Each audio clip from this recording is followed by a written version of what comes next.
Au commencement était la parole, et la parole est Christ. Radio Parole Vie, la radio qui donne la vie à travers la parole. Mbote Shalom, chers auditeurs de la radio Parole Vie, la RPV, chers papas, chers mamans, chers frères et sœurs, chers membres de la famille, bokati pongi na butwa lelo pona kobanda programme na biso ya retraite internationale des familles na kati radio Parole Vie autozolobela sur la puissance de la prière. Bien-aimé, la Bible dit le royaume des cieux, les hommes de Dieu, ce sont les violents qui s'en emparent. Bokonza likolo eza ba violent nde batu bakotaka. Ndoko kata pongi, bien-aimé, eza violence au sali. Okata pongi na 2 heures, na 3 heures, na 4 heures, na 5 heures du matin. Tope bandeko bozano nubutu makasi tope pourquoi nde nzamba sala mukili na ye ba bozo samba na biso na Amérique, na Océanie, na Asie, na Europe, tout comme en Afrique. Si quand la sala binongolu pe bolam le zali premier jour il y a retraite na biso internationale des familles auto bandiango na butwa lelo auto ko pesa programme bien-aimé dans le Seigneur. Le lenge toko tambusama na kati ya le sambo. Bien-aimé dans le Seigneur, le sambo oto ça les appelle le sambo en famille. To sambo la pona mabota, to sambo la même pona bana na tina rentrée scolaire. O bandeko mususu bozonga lobby jeudi et le premier biso awa na Kinshasa topé na Congo. Bana bakozonga lundi il y a le 5 septembre par la grâce de Dieu. Bien-aimé, oyebi longi il y a bon enseignant, il y a ma maîtresse, madame, Saka, Mouana, bébé Longinaye, bien-aimé, mais Moutemo yébité. La Bible dit le cœur de l'homme est tortué par-dessus tout. Qui peut les connaître? Bassin Nanzambe Tobi Bilongi. Un tel aza pembe, un tel aza mouindu. Mais Moutema Toebité. Moutousso aza pembe ne longi, mais Moutema ne eza mouindu. Moutema eza sanduku. Et bon, bakaba penser, yamabe. Tout comme Yamalam. Parce que yaya mutema eza matalatala te poto mona. Mutema pesa envie traiter poto mona pe ko yeba o eza na kati. Donc mutema mutu eza ka nzambe pe moko mukolo mutema de aweba makambo eza na kati ya mutema. Bien-aimé, eza retraite toujours parler sur la puissance de la prière. Bien-aimé, ceux qui ont expérimenté puissance à prière te na retraite oyo, c'est que bien-aimé mitala malam. Te sambela na biso na radio Parole Vie. Te sambela au retraite tel, 3 jours tel, 4 jours tel, il y a jeune te pe likambu songolo. Mais oyo nzamba tche biso na mutema et oleka autrement. Il y a Luka au saisir opportunité. Luka saisir opportunité. Ko la pesa biso makasi ya ko bondela. To bondeli bien-aimé. Seigneur Dieu tout-puissant, te pèse merci. Toko fongola retraite oyo internationale des familles nanzalo sambo. Ko le pesa biso makasi ya ko bondela. Pe molimo mo santu sala biso ngolu ya ko expérimenter puissance ya prière. Alléluia. Ba chaîne katana. Inyolo le kweya. Bila kele mabe ekweya. Seigneur, peto simba biyano. Pamba te sengolo sambo ezabiyano. Ko l'on a ramené toute pensée captive na obéissance. Ya liloba na yo. Pe a kombono Yesu Masia Nazareth. Bongo na kombono tatende to loni. Kolo ouverture. Kolo ya retraite oyo ya ba famille. Te pe to loni milulu o nyonso Yesu Masia Nazareth. Kaka na kombo na yo nde to bondeli pe to lobi. Amen. Amen. Cher papa, chère maman, chers hommes de Dieu. Les hommes de Dieu, lorsque nous parlons sur la puissance de la prière, Tomona, la puissance peut la prière. Bien-aimé, la prière a une puissance. Lorsqu'on parle de la puissance, nakata puissance, il y a le pouvoir. Nakata puissance, il y a la domination. Nakata puissance, il y a le savoir-faire. Nakata puissance, les hommes de Dieu, il y a la force. Donc dans la prière, il y a la force, il y a aussi la puissance. Oyo, ezana bokono mususu. Eboya kisi mendima lo sambo. Ezana baka mususu. Eboya kisi mendima lo sambo. ezana baka mususu basana nzambe eboya mbongo mais yokela le sambo. Ezana baka mususu eboya ba relation eboya avion mais endima le sambo. Donc le sambo ezana nguya ekoki ko changer la rotation en translation, la translation en rotation, les problèmes en solution, la stérilité en fécondité. Donc la prière est capable de tout changer et de tout transformer. Bien aimé, nous avons plusieurs sortes de prières. Nous avons la prière, il y a supplication. Nous avons supplié Nzambe. Azoba Seigneur, na oumeli la situation oyo. Seigneur, na bonde liyo salanga grâce. Parfois Nzambe na tambula malamu te. Parfois na tambwa na vie ekobo ba trompe katananga. Seigneur, mene eko supplier yo salanga ngolu. Okolo ba Seigneur, tobotama na famille oyo ya ba mandona, ya ba chef coutumier, ba teka ba famille, mais yo salanga ngolu na yeba yo. Seigneur, salanga grâce. Na longa na situation wabila kel mabe famille. Ça c'est une supplication les hommes de Dieu. C'est une supplication aux bonnes de la Nzambe. Seigneur, tata na famille na botain batu babala kate. Batu babanga kanzambe te bazo vivre ne kobo. Mais Seigneur, salanga ngolu na sakana ngeza la ta différent. Oh, créer ta particularité na vie nanga. Ça c'est la prière de supplication. Ozo supplier Nzambe, ozo solliciter bonté pe faveur ya Nzambe. C'est ça. Toza pe na prière ya lamentation les hommes de Dieu. Tozo lele pa na Nzambe. Zo sa Nzambe na mituni pasio e uti wapi. Likambo mikakatano e uti wapi. Na famille to tambula mabete mais problème e uti wapi. Toza ko se lamenter to lela. Toza pe Nzambe Seigneur, ka o e umeli pe mingi.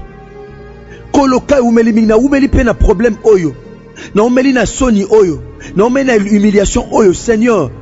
Nzambe na bomo Yesu Machia Nazareth. Tata, alors que ma commune les ténèbres ne régneront pas toujours. Ça c'est la prière. Il y a lamentation. Obi Seigneur nazo comprendre te pour na nini boy. Pour ni mo lili na vie nanga. Seigneur ozawapi. Kolo zawapi Yesu Machia Nazareth. Ça c'est la lamentation. Ozo sopa muteme liboso na Nzambe. Ozo ba Seigneur ozawapi. Yoka kole nanga mo santo. Kolo na leli pe mingi na vie nanga. Makambo esimba te. Toza pe na losambo ya komba. Wana otelemi po bunda. Ou arraché avec violence. Oh Satan kanga yo. Eza batobele les hommes de Dieu. Likamba vine Satan mta simbango. Satan simba misala, asimba libala, asimba mayela bana, asimba santé abana. Wana olela te pa Nzambe. O senga pe o supplier pe Nzambe te, mais wana o sa la autorité. Amen.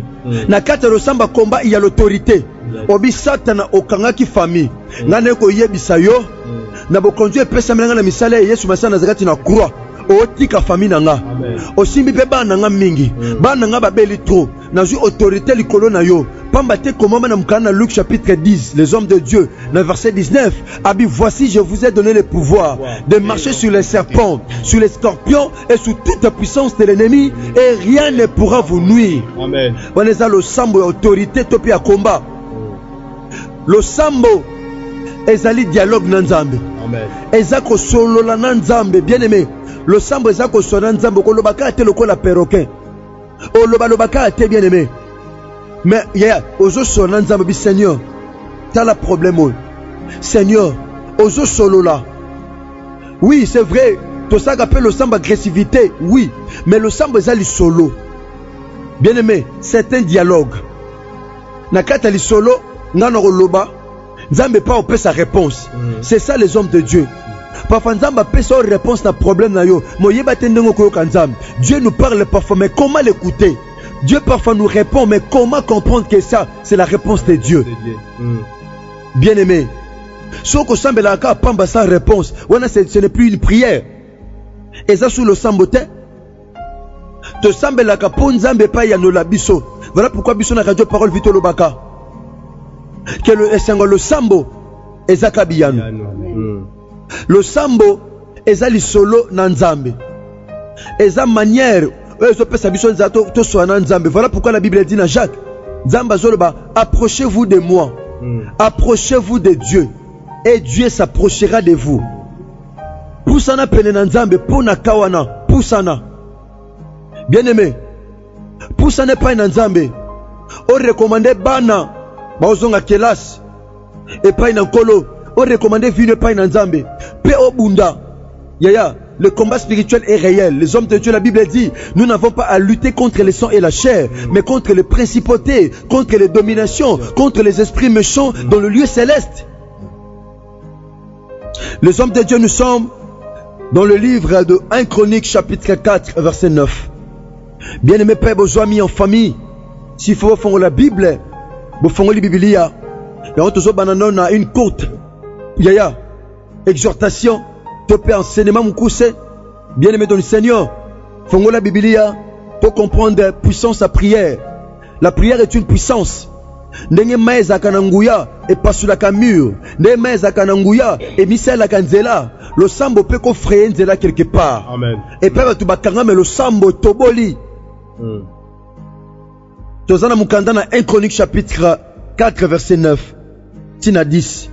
La Bible dit ceci, écoutez chers bien-aimés, chers membres de la famille. Joëbeth était plus considéré que ses frères. Sa mère lui donna le nom de Joëbeth en disant, c'est parce que je l'ai enfanté avec douleur. Les hommes de Dieu, Joëbeth azaki plus considéré que bandekone nyos. Awa nakata Biblia, nakata Israël, lorsqu'on parle ba frère, c'est que ba seul peut bazana nakati. Donc on parle de la famille. Awa Joëbeth était plus considéré que ses frères. Azaki na considération lokola yaya, lokola mutu asambelaka, lokola intercesseur to intercesseuse, lokola musali na nzambe. Joëbeth était plus considéré. Azaki ka considéré te koleka bandelo, mais plus considéré. Yes.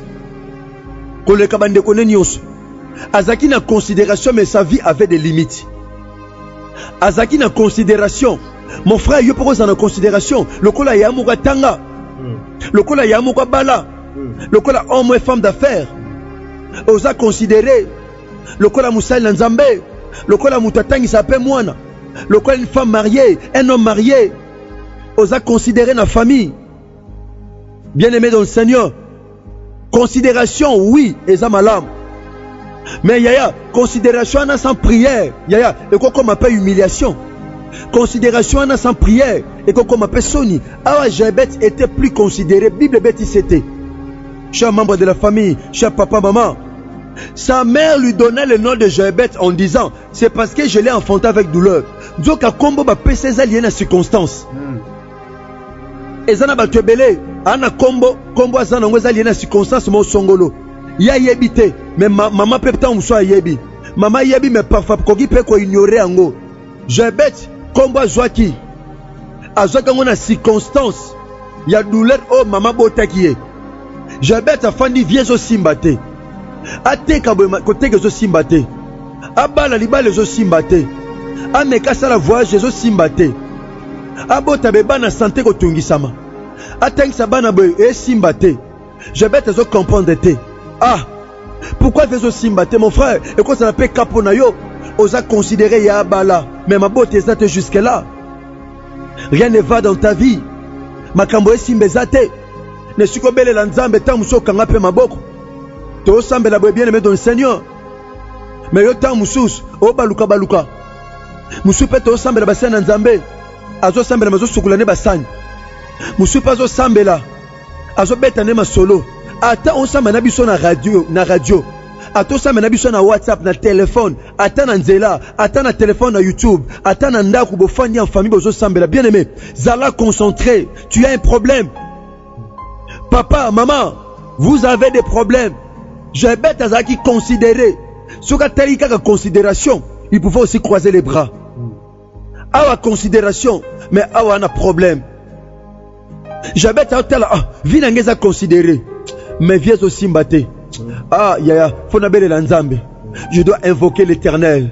Il faut na sambela. nga pe na expérimenter puissance à prière likambo ezo simba te nga fona telema na sambela na famille batu nyonso makambo ezo simba te na famille mabale ezo simba te na famille misala ezo simba te batu baobota te na famille bana nyonso malade na famille batu nyonso bakoma bato milangwa na famille koma na mikakato ba problème famille division pe séparation famille koma mutu na kwena ye famille satana sakane le bino pe mingi j'habite habité naza considérer son atalika considération oyo na okufa pauvre na okufa na vie à Sony j'habite habité non je peux jamais croiser les bras abi je dois prier abi je dois invoquer la grâce de Dieu je dois invoquer l'autorité suprême du Dieu vivant j'habite le verset 10 les hommes de Dieu la Bible a dit ceci j'habite invoqua le Dieu d'Israël.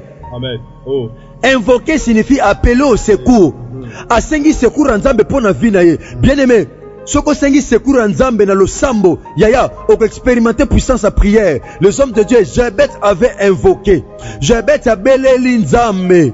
Jabet avait invoqué. Invoqué, ezako sambe la telo kola ko sambe la nyonso. Ezaba jara prière au tozo sala. Ezako senga secours nzambe. Ezako senga autorité pe suprématie parfaite.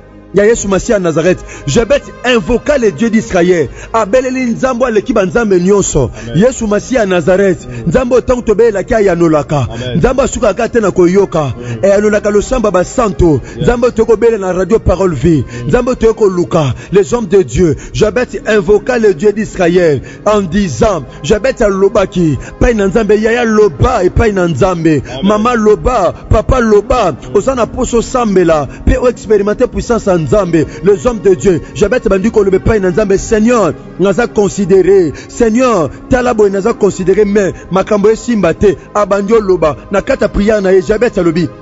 Si tu me bénis. Oh! Jabet ezaki considéré mais il n'était pas béni. Abia la considération n'est pas la bénédiction. Lukanzambe mon frère ma soeur. Lukanzambe ba mette ba lobi ça bien mais moi nazo yate. Ba mette ba lobi kana wana et aussi mbate mais belela nzambe mon frère ma soeur. Tika ko se discret na bambongo ya bambongo yaya opesa ba minganga. Belela Yesu Masi à Nazareth pona santé na yo, pona ka mwana, pona ka famille. Mon frère ma soeur, tozo te yo ya sur la puissance de la prière. Biso te expérimenter puissance à prière et pas loko ezate to bondela nzambe loko ebima ya maladi o ebika kana kisi na maboka minganga biso to bika nango kana prière maladi o ememaka batu na pays étranger to mona batu ko bika kana lo sambo bien dans le Seigneur la prière est une puissance la prière est une force Jabet invoqua le Dieu d'Israël en disant si tu me bénis et que tu étends de mes limites Jabet avait des limites bachan de loko sombate ako tekate ako tangisa mwana te ako kende liboso te yako bala te ako bota te ako zana kimia te ako simba mbongo te nana cholo bandelo mon frère nana cholo bandelo ma soeur aba yoko le kandelo te yo fo suka ka wana fo suka ka na yaka to vanda yo bako bala yo te yo fo ba engrosser yo mobala zo ka bongo batia bandelo na vina yo bala yoko zo monta mo te songolo ya mbongo bala yoko tibanga nzambe te ozo sambela metangu nyonso kobo tangu nyonso ko finga tangu nyonso ko chola bien aimé pona kana yo il faut obéir l'Nzambe. Jabet bassin Nzambe a invoqué Nzamba Israël. Abisoki le fongole bandelo nanga. Le Nzamba mayata Yesu Masi à Nazareth. Azo fongole bandelo papa moko, bandelo mama moko, bandelo na via mutu moko lelo. Ezo fongole manalo sambo. Oko expérimenter puissance à prière. Bandelo bachela bana. Basuka na ba pourcentage ka ya se. Bana bakenda liboso te. Bana ba evoluwa kate. Ndema yela bana koma ko kima. Mais la bana koma ko bunga. Lelo bandelo zo kweya. Ba limite bachana famille.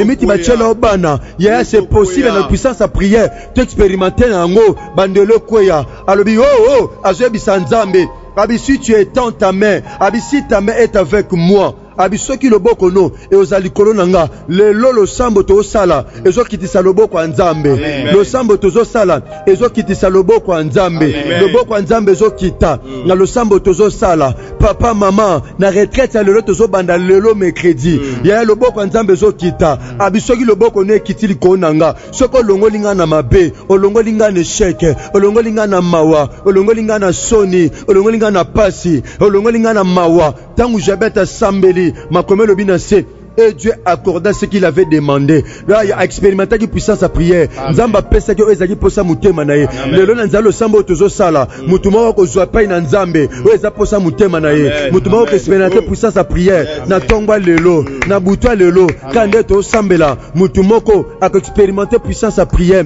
Mutumoko a ko sambela. Ya sambela, ya okobonde le pai na nzambe. Oko expérimenté puissance à lo sambo. Nana chabandelo na vina yo. Nalo ba yoko sombate. Nalo ba bana bakoza maele te na classe. Nana pekisa bana. Nalo ba ke bana makambe ko simbate. Dele mena bondo lieu pa ozwami. Deleza mukolo liboso. Eza mukolo tozo pusa ne pai na nkolo. Abito pusa ne pai na ye. Yako pusa ne pai na biso. Ozebisa Yesu Masia Nazareth. Le batata tomba mapona kananga. Tomba mapona famille nanga. Kolo tomba mana libota nanga. Makome le biba sa na nzambe. Na livre Jean chapitre 8, na verset 28, que ton tombe la moi na moto. Toko comprendre oh yaza. Bien aimé dans le Seigneur. O yebisa Christ.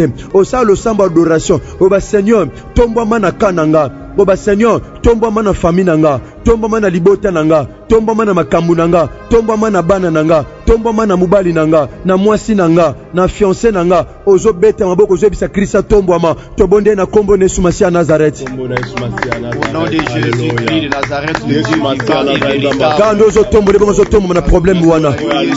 Na tombo lio na premier ndeko. Na ouverture ya retraite internationale des familles. Tozo tombo lo mo santo. Tozo biso mo santo Israël tombo ama.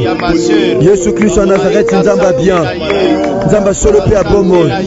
Tu mérites les honneurs. Tu mérites la louange. Tu mérites la gloire. Oh Dieu tout-puissant. Le Dieu qui soutient toutes choses par la parole puissante. Le Dieu qui vient en aide aux faibles tout comme aux forts. Les narcisses de Saron. Narcisse de Saron. C'est toi Seigneur Dieu tout-puissant. Au sein de la coopération, c'est une cicatrice. Au but qui s'en va reconnaître, c'est un combo compliqué. Tu guéris le maladie sans nom est compliqué. Oh Dieu des cieux. Totombo liyo Seigneur Dieu tout-puissant. Na ba famille to samba na bango. Ba famille ba samba na biso.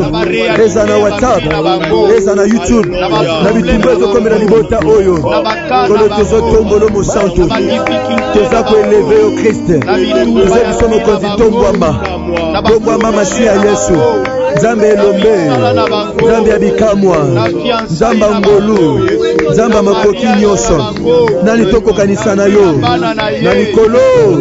Na se. Pe na se na mabele. Oyaza lokola yo azate. Oyasalaka lokola yo azate. Nzambe na bomoi. Nzambe na elonga. Nzambe abikamwa. Koloba lisusu nini mokonzi. Koloba lisusu nini Masia nanga. Soki kotombo na yo te. Soki kosanjo na yo te. Soki kokumisa yo te. Yawe na bibele. Nzambe na bomoi. Nzamba makoki nyonso. Yoka papa mama. Yoka bien-aimé dans le Seigneur. Et l'autre n'est pas empêché ou avancer. Et l'autre n'est pas calme. Ozoli ozo melamene loko moko bien mais kango loko la prise. Je bête ezaki na considération na ta famille. Mais sa vie était bloquée. Sa vie a été condamnée. Sa vie avait des limites. Oyebisa nzambe bandelo bachela yo. Bandelo bachela mvina yo. Bandelo bachela misala na yo. Bandelo bachela libala na yo. Bandelo bachela bana na yo. Bandelo bachela famille na yo. Ya na butwa lelo na tongwa lelo kana puissance lo sambo o tozo sala okokwesa bandelo bachela bino okokwesa balimiti bachela bino okokwesa yango ozobeta maboko zo sambela sambela bien aimé dans le Seigneur sambela bien aimé dans le Seigneur kwesa bandelo bachela bino Saint-Esprit de Dieu merci ma carte au pesa bisa ko sambela Saint-Esprit de Dieu merci parce que tu nous donnes la force. Tu nous donnes la puissance de nous approcher de toi. Saint-Esprit, merci pour la force et l'énergie que tu nous accordes de nous approcher devant Dieu. Oh Dieu tout-puissant, bâtira biso bandelo na famille, baloba toko sepelate, baloba toko sombate, bâtira famille bandelo, koloka na puissance de sambo, na kata retraite oyo, bandelo bâtira biso, nazondi ma Seigneur, ezokweya, au nom de Jésus. Shema brose, broso koma na boshenda, Yesu Masia Nazareth, na bonde lio mo santo, kolotala vye koma na bandelo. Tala papa azana bandelo. Maman azana bandelo. Vina nge koma na bandelo. Famille nge zana bandelo. Ozawa pimo santo. Bachela bana nanga bandelo. Basuka bakeli bosote. Maele fongwa mate. Ozawa pimo santo. Yesu Masia Nazareth ozawa pi. Nzambe na bomo. Bandelo bachana famille. Bandelo bachana zo briser yango. Bandelo bacha Seigneur. Limitation bacha nazo briser yango au nom de Jésus-Christ de Nazareth. Bacha la famille bandelo. Bacha bandelo na famille. Yesu Masia Nazareth. Masia Yesu. Oh Nzambe na bomo. Nzambe na elonga. Nzambe na bikamwa. Yesu Masia Nazareth. Nazolo na bandelo bacha na famille. Banzule bacha na famille. Oh nom puissant de Jésus-Christ de Nazareth. Les hommes de Dieu. Les hommes de ma famille. Oh bacha banzube na kata ba famille. Bazwa banzube. Bacha mabanga na kata ba famille. Po batu bakweyaka. Banzube zo chuba mabatu. Stérilité za banzube. Humiliation za banzube. Via masumu za banzube. Okolongola bepini nyonso bacha na famille. Banzube bacha na mayela bana. Bana comprendre te bazo répondre sous malamu te. Ba pourcentage malonge za lusu te. Banzube wana. O bacha na kata famille na yo. Na faye pe na ndako na yo. Loboko nyonso satana. Asi ajaya imposa na famille na yo. Okolongola ngo maboko nyonso satana cha na mutu ya bana. Okolongola ngo maboko satana cha na kata libota na yo. Pweme mabandelo. Eme ma pleurs, eme ma souffrance, na boutoir lelo, ozo beta mboko ozo nyata makolo, osambe avec décision et détermination, nenge je beta invoka ki nzambe, ozo beta mboko ozo sambela, to bonde na kombo ne Yesu Masia Nazareth. Rosoko mana boshi, meshanda mana bosoko, manzube nyoso bacha na famille oyo, mabanga nyoso bacha na famille oyo, Yesu Masia Nazareth, nazolo longola yango banzube bacha na kata mabota o bacha na famille nanga o bacha na bana nanga na bana nyonso bazonga kelasi nazo longola yango na kombo na Yesu Masia Nazareth. Banzube longwa banzube longwa banzube longwa banzube longwa au nom de Jésus-Christ de Nazareth. Banzube bacha na mitu ya bana banzube bacha na mitu ya bana na santé abana nazo longola banzube longwa au nom de Jésus-Christ de Nazareth. Zambe ya pomo nazo déclarer nazo sambela banzube longwa losambo nazo sala nazo déclarer na ouverture ya retraite au Seigneur nazo longola ngo nazo longola banzube nazo longola banzube nazo longola banzube nazo longola banzube nazo longola banzube nazo longola banzube nazo longola banzube nazo longola banzube zube sata na chana mitu ya bana mabanga sata na chana mitu ya bana nazo longola ngo banzube sata na chana ba foyer na ba couple na ba famille nazo longola ngo loboko nyonso mwindo oyo fana kati ya ba couple na longoli yango brondo maboshe meshaka mayanda maboboso nazo longola au nom de Jésus-Christ de Nazareth nazo longola toute main noire loboko nyonso satana na kati ya ba famille au nom puissant de Jésus-Christ de Nazareth. basana nzambe cher papa cher maman oyo ezali mokolo ya liboso tozobondela epai na nzambe elongo na musana nzambe Berger Blanchard Moke toza ko invoquer nzambe ndenge Jabet invokaki abaki si tu me bénis si tu étends mes limites si tu fais en sorte que ma vie ne soit plus dans la souffrance nzambe accordaki nzambe apesaki Jabet expérimentaki puissance à prière vie na efongwamaki bandelo longwaki toza ko invoquer Yesu Masia Nazareth. La Bible dit quiconque invoquera le nom du Seigneur sera sauvé. Tozobele la Yahweh. Et le ngona musana nzambe le Berger Blanchard Moke char de feu. Oui, l'homme de Dieu. Yes. Yesu Masia Nazareth akumisama. Amen. Pascal Zamalam. Alléluia. A inspiré programme oyo esalama na temps convenable. Yes. Oyo peuple ya Nzambe baza dans les besoins. Amen. Oyo peuple ya Nzambe baza na posa ya secours pe ya intervention. Na bombo ina bango na ba famille na bombo ya bana. Bien-aimé okosambele pa yozali. Mon frère, ma sœur, Nzambe a accordé yo grâce. Ya kopesa yo souffle de vie. Mais des fois santé ils ont permettre bien que souffle de vie mais santé ils ont permettre bien que libala nzamba pesa mais maternité ezate bien que voyage nzamba pesa yo ezate bien que bolambo nzambe asamonisi na kata bombo nomme quelque part il y a un petit souci kolela ezali problème ezali oza ko préoccupé yo na tongo ya lelo o invoquer Yesu Christ Messie à Nazareth. Bien aimé, o invoquer Yesu Messie. Par rapport à problème na yo. Ce que ça problème ya santé. Le bel la Yesu Christ Messie à Nazareth. O ya ta médecin par excellence. O ya benga na komba Jova Rafa. Ye o ya biki sakata bokono o minganga. Bakoki ko soigner te. O ki se biki sakate. Ye asa zamba bomo. Yesu Messie à Nazareth. Ce qui problème maternité, problème ya kanda, problème ya ba étude, problème ya musala, problème ya libala, bien aimé invoqué, oya kela yo, invoqué, oya sala promesse, ikona bombo ina yo lobete, ayebi mabongisi, mabongisa pona yo papa maman, sont des projets de bonheur et de paix et non de malheur.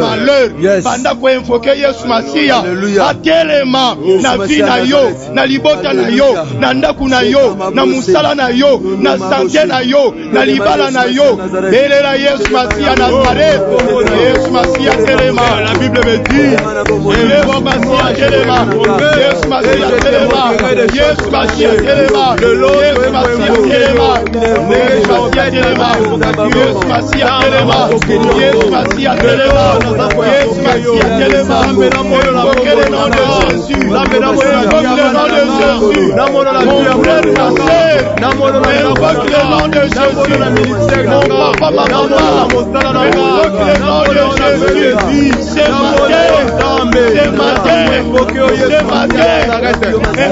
nom de Jésus, dans ta vie,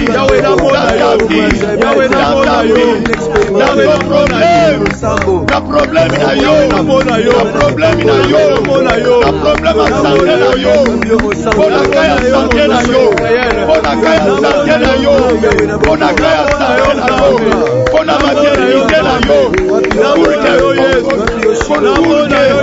pour la maternité na yo, pour la maternité na yo, pour la musala na yo, pour la santé na yo, pour la mariage na yo, pour la musala na yo.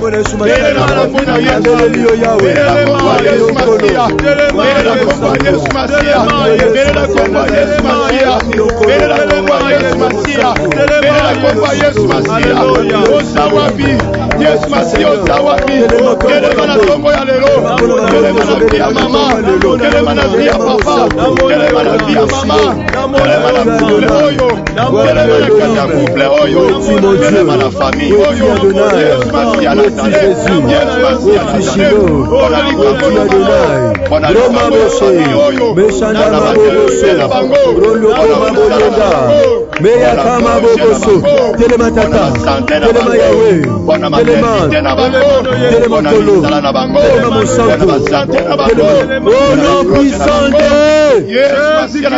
les hommes de Dieu, Bana Bazonga Kelas, Toko Simbi Sabane pa ina Nzambe, Makomelo bi moko te ko botola oh Yesu Masana zakata Simbi, Tozo Simbi Sabane nusu Bazonga Kelas, Bana nusu ata aussi Bazonga ki, Tozo recommander bango pa ina Nkolo, Basana Nzamba en premier lieu, Tozo recommander bane pa ina Nzambe, en deuxième lieu, Toko détruire, Toko bebisa. Surprise union sont désagréables. Oh Satan zo bongisa. Pona bana nanzela ba enseignant, nanzela ba mesdames, nanzela ba ya ba sœurs, nanzela ba collègues. Union sont oh Satan zo bongisa. Na vie ya bana. Tozo bebisa yango.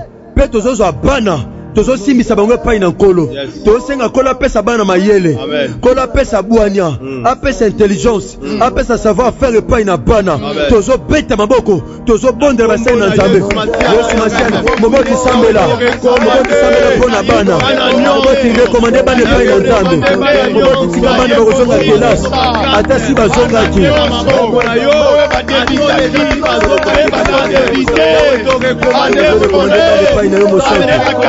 nazo rekomande bana epai na yo nazo rekomande tata mpe nazokobisa plan nyonso ya satana azonga koutilize bamadame tata po bana bazwa mayela mabe nyonso satana bongisi mpe akokombatra mayela bana abebisi yango na losambo ya lelo na kombo na yesu masiya ya nazaret nzambe elonga nzambe bikamwa nzambe na pomo mayela bana epela moto na miki ya bana moto epela baproje ya satana nabebisi yango au nom de Jésus na kombo na Yesu au nom de Jésus baplein ya diable mpo na bana bazonga kelasi na détruit yango na nerfi yango au nom de Jésus-Christ de Nazareth nabebisi yango nabebisi yango nabebisi yango nabebisi yango nabebisi yango nabebisi yango au nom puissant de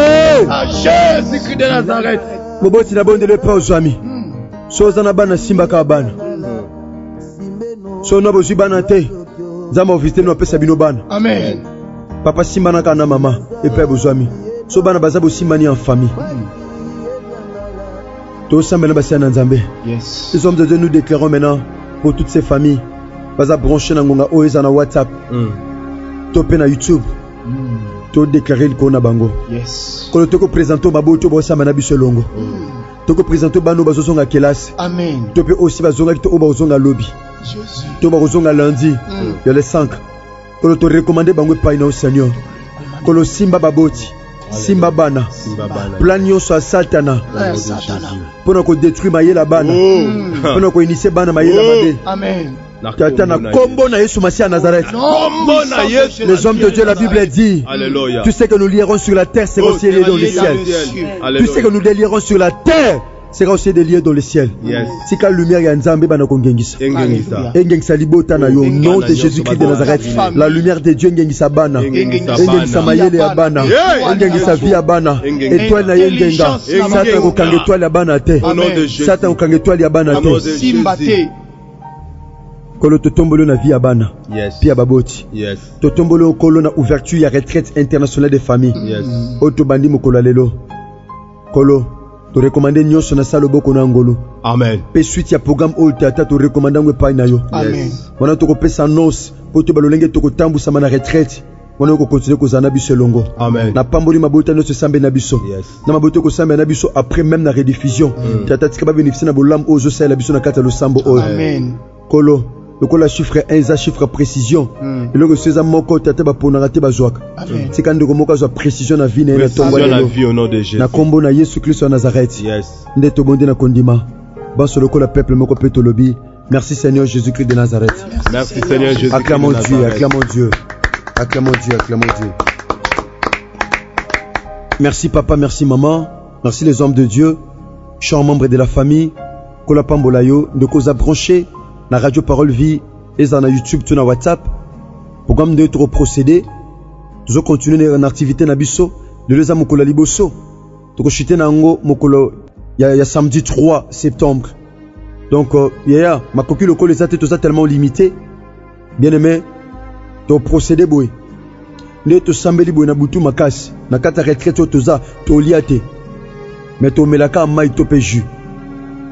Le corps s'est concentré ko beta beta masolo pa pambate. Mona ozana kata retraite, mais za retraite mo za libre. Et pas aux autres de musala. Mais so moni kozana l'heure ya pause aux 8 ans au sambel. Programme auto sali suko biso to bon de l'ensemble. Bien aimé dans le Seigneur. Ce aux opportunités au samba na 12 heures.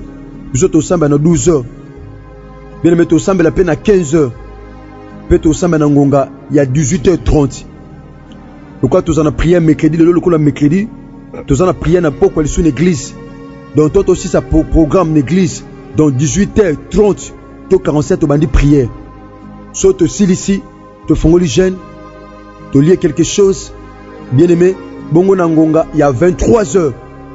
Heure de Kinshasa. Topé na 23 heures na bino kuna. Bien aimé, bo bandi prière pe bozwami. So to silisi, bo pemi, bo zu pause, to bolali. Na ngonga 3 heures du matin, to bandi sous prière. On a en direct, biso na radio Parole Vie. Tant aussi ça peut te passer biso programme de ton procédé. Bien aimé, programme auto sala. Action de grâce to pese pa na nzambe zaka ko visiter borphelin. Amen. Basa na nzambe to pambola borphelin. Na biloko to zana ngo pe na mukie to sangisa. To pambola borphelin mu ko la lundi o bana bozonga classe. So mu ko lundi to ko silisa ko sa musalo te, soit to prolonger ngo ti mardi. Ti mardi nde to kabula biloko pour na borphelin. Maso bazana difficulté ko zonga, voilà pourquoi biso lundi nde to ko koka. Donc to sala ko lenta makoki o to na ngo donc lundi to mardi mikolomi balena nde to visiter borphelin nde to kabula biloko. So nzamba chona mutema bien aimé ko hésiter te o sala pe geste nzamba ozanga te ko pambola yo. Tika Yesu Kristo na zakata salongo lupe bolam. Numéro oyo to kabula matia na WhatsApp ezami balé. Eza plus 243 99 91 45 930. Deuxième numéro ezali plus 243 89 75 70 917. Sobo comme le biso ba message numéro oyo to zanga te pour répondre bino par la grâce de Dieu. Merci. Toujours continuer le programme na biso par la grâce de Dieu. Quand on petit programme, partagez le sambo oyo, partagez ango. Yesu masana zanga to zanga te ko sala nongo lupe bolam. Merci na basana nzambe na mona musana nzambe pasteur Prince Mavuba, Mama Karine Taou, BG Blanchard Moke, kola pambola yo, ndeko Chris Kundenga, DG kola pambola yo. Merci ndeko Rais Kangi RK Pro TV, kola salongo lupe bolam pour la disponibilité. Ndeko nanga Bogo Sanderson, kola pambolo penza elongo na chiffre 9 TV, PDLF TV 2, kola pambola salongo lupe bolam. Merci basana nzambe nyonso ndeko Gersa Pemba, ndeko nangai Trésor Ntingi, bino nyonso ndeko nataki futa kola salongo lupe bolam. Ce qui Christ a mezongelité basana nzambe tokutani bongo lobby na deuxième jour na biso à retraite internationale des familles pour l'entamandenge programme ezokendela lobby na ngonga à 3h du matin. Sinon tika Yesu Kristo na zakati nzambe moko tondimela nzamba solo pe abomoy asamnongolu apambola bino koleka. Merci que Dieu bénisse. Au commencement était la parole et la parole Christ. Radio Parole Vie, la radio qui donne la vie à travers la parole.